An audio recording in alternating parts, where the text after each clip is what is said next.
ilma lana illa ma 'allamtana innaka antal alimul hakim. Assalamualaikum warahmatullahi wabarakatuh. Sidang pendengar IKIM FM yang dirahmati Allah sekalian, alhamdulillah kita bersama dalam program motivasi hari ini sebagaimana biasa, dan anda bersama dengan saya Izhar bin Jumali sepanjang minggu ini insya-Allah. Dan kalau kita lihat dalam kehidupan kita, memang kita perlu kepada sesuatu yang akan menggerakkan momentum kita untuk hidup dari hari ke hari. Dan kita boleh lihat di sekeliling kita ada macam-macam perkara yang sebenarnya dari sudut pandang yang benar kita akan dapat lihat segala-galanya akan memberikan motivasi yang baik kepada diri kita kalau kita pandang dengan pandangan mata hati. Itu sebablah kalau kita lihat hari ini isu macam-macam berlaku kan, antaranya juga ialah isu catuan air dan sebagainya. Saya terkesan dengan sahabat-sahabat yang kena mengangkut air menggunakan baldi dari hari kerana terlibat dengan catuan air dan sebagainya. Dari satu sudut dia adalah ujian daripada Allah Subhanahu Wa Taala, dan dari sudut yang lain setiap pagi kita nak lihat, setiap hari kita nak lihat bahawa apa yang berlaku di sekeliling kita merupakan motivasi untuk diri kita. Itu sebab saya teringat kisah tentang satu keadaan di mana ada seorang petani yang dia ada 2 baldi air. Ada 2 baldi yang boleh mengangkut air, dan setiap hari dia angkut air itu daripada sebuah telaga menuju ke kawasan pertanian yang perlu diairi. Dan setiap hari dia akan angkut air menggunakan 2 baldi. Dan rupa-rupanya satu baldi itu adalah baldi yang elok, maknanya dapat mengambil air dengan baik, dengan penuh. Tapi satu baldi lagi adalah baldi yang ada kebocoran. Maka sudah pastilah ada perbezaan antara 2 keadaan baldi tersebut. Hari ini kita nak tengok kepada baldi yang penuh tu. So kalau katakan tuan-tuan yang terlibat dengan masalah air dan sebagainya, baldi ni jadi peneman setia kita lah. Sepanjang masa kena bawa baldi, bila datang je lori air nak ambil air kan. Dan kita memang perlukan baldi yang elok. Samalah seperti petani tadi, bila mana dia ada satu bekas baldi yang elok, maka dengan baldi yang elok itu dia dapat angkut air daripada kawasan telaga menuju kepada kawasan pertaniannya, dan dia dapat mengairi pertaniannya dengan cantik, dengan baik. Kerana apa? Kerana baldi tadi adalah baldi yang elok, dan baldi yang elok itu dapat mengisi air sebanyak mungkin, semaksimum mungkin, dan dapat dihantar menjadi perantara ke kawasan pertaniannya, dan dapat diairilah semua tanaman-tanaman dia dengan baik. So kalau kita tengok daripada baldi yang elok ini, ada beberapa perkara yang boleh menjadi motivasi kita untuk hari ini. Apa agaknya?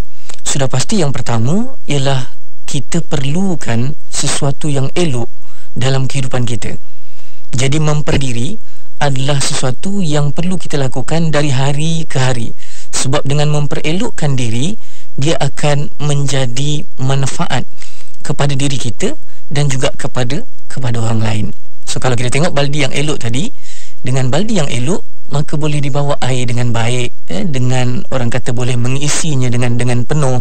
Jadi itulah yang sentiasa perlu ada dalam diri kita, iaitu dari hari ke hari kita memperelokkan diri kita supaya kita dapat memberi manfaat kepada diri kita sendiri dan juga kepada orang lain. Dan begitu juga kalau kita lihat baldi yang elok tadi, dengan baldi yang elok akan dapat isi air dengan penuh lah, maknanya boleh masuk air penuh. So bila baldi yang elok boleh mengisi air yang penuh, gambaran dan tamsilan kepada kita ialah bila diri kita elok, maka sudah pasti kita akan dapat mengisi diri kita dengan pengisian-pengisian yang baik, dan juga orang kata kan pengisian-pengisian yang elok kepada diri kita. Itu sebablah dalam kehidupan kita, bila kita dianjurkan oleh baginda Nabi sallallahu alaihi wasallam supaya kita memperelokkan diri dari masa ke semasa, menjadikan hari ini lebih baik daripada semalam, hari esok lebih baik daripada hari ini. Tujuannya supaya dengan keelokan diri kita, kita akan dapat mengisi perkara-perkara yang memberi manfaat kepada diri kita dan memenuhkannya dengan baik. Dan bila kita tengok juga daripada baldi yang elok tadi, kita akan lihat bahawa lori datang, kawan-kawan, tuan-tuan dan puan sekalian yang nak ambil air itu menjadikan baldi sebagai perantara, daripada lori, ambil air, bawa balik ke kediaman masing-masing. So ini adalah proses, orang kata apa proses perantaraan antara lori dengan rumah kita. Apa prosesnya, apa alatnya? Adalah baldi lah. So itu sebablah bila kita dengar sesuatu yang baik hari ini katakan, maka kita juga kena jadi seperti baldi yang elok itu. Jadi macam mana? Jadi perantara antara perkara yang kita dengar yang baik tadi untuk kita sampaikan kepada mereka-mereka yang ada di sekeliling kita. Ini satu perkara yang memang dianjurkan kepada diri kita oleh baginda Nabi sallallahu alaihi wasallam.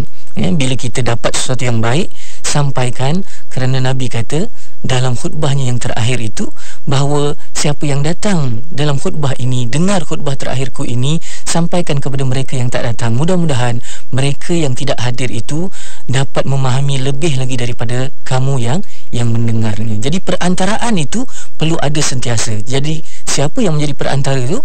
Kitalah. Bila kita dengar sesuatu ilmu manfaat, apa juga buah fikir yang baik-baik, jadilah perantara sebagaimana baldi tadi menjadi perantara antara lori air dengan rumah kita. Jadi itu nanti akan bawa manfaat yang sangat baik kepada diri kita. So hari ini kita ambil iktibar dalam diri kita bahawa kita kena jadi seperti baldi yang elok yang dimiliki oleh petani tadi, kerana baldi yang elok akan mengingatkan kita kepada beberapa perkara, iaitu memperelokkan diri kita dari hari ke hari, kerana itu sentiasa dituntut. Kemudian dengan diri kita yang elok itu nanti kita diminta untuk mengisi diri kita dengan pengisian-pengisian yang berfaedah, ilmu yang bermanfaat, supaya pengisian itu nanti akan menambah baik lagi diri kita dari masa ke semasa. Dan kemudian kita juga diminta untuk mengambil iktibar daripada baldi yang elok itu, iaitu supaya kita sentiasa menjadikan diri kita ini perantara yang baik-baik dalam apa juga yang kita dengar dan kita lihat. Mudah-mudahan kecanggihan yang ada sekarang ini, ICT yang ada sekarang ini, menjadikan diri kita sebagai orang yang sentiasa share perkara yang baik-baik, menjadi perantara kepada perkara yang baik-baik kepada mereka-mereka yang berada di sekeliling kita. Dan dengan cara itu kita akan sentiasa dapat mempertingkatkan diri kita kepada keadaan yang lebih baik dan menjadikan orang di sekeliling kita juga sebagai orang yang baik-baik. So mari sama-sama kita motivasikan diri kita hari ini untuk jadi baldi yang elok. Kita akan berjumpa insya-Allah esok untuk bercerita pula tentang baldi yang bocor. Sehingga itu, wabillahi taufiq wal hidayah. Wassalamualaikum warahmatullahi wabarakatuh.